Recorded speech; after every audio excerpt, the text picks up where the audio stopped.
മറക്കാൻ കഴിയുമോ? അങ്ങേ പിരിയാൻ കഴിയുമോ? ഫ്രാൻസിസ് പാപ്പയുടെ ഏറ്റവും ലേറ്റസ്റ്റ് ആയിട്ടുള്ള ചാക്രിക ലേഖനമാണ് ദി ലെക്സിക് നോസ്. അവിടെ നിന്ന് നമ്മെ സ്നേഹിച്ചു. ഈ ചാക്രിക ലേഖനം പ്രത്യാശയുടെ വർഷത്തിലേക്ക് പ്രവേശിക്കുന്ന നമുക്ക് ഓരോരുത്തർക്കും കുറച്ചും കൂടി ഒരു മുതൽക്കൂട്ടാകുന്ന ഒരു ലേഖനമാണ്. എല്ലാവരും കുറച്ചും കൂടി ഇനി പ്രത്യാശയുള്ളവരാകണം.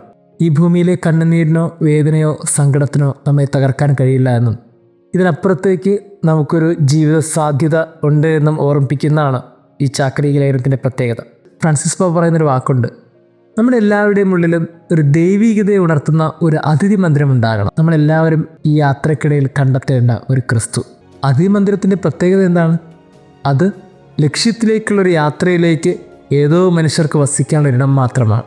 ഒരു മനുഷ്യൻ ഈ ഭൂമിയിൽ കടന്നു പോകാവുന്ന ഏതൊരു വേദനയ്ക്കിടയിലും കടന്നുപോയൊരു ക്രിസ്തുവിന് വളരെ കൃത്യമായിട്ടറിയാം, ഈ കണ്ണുനീരിനപ്പുറത്തേക്കൊരു ഉദ്ധാനമുണ്ട്, ഈ കണ്ണുനീരിനപ്പുറത്തേക്കൊരു ആനന്ദമുണ്ട്.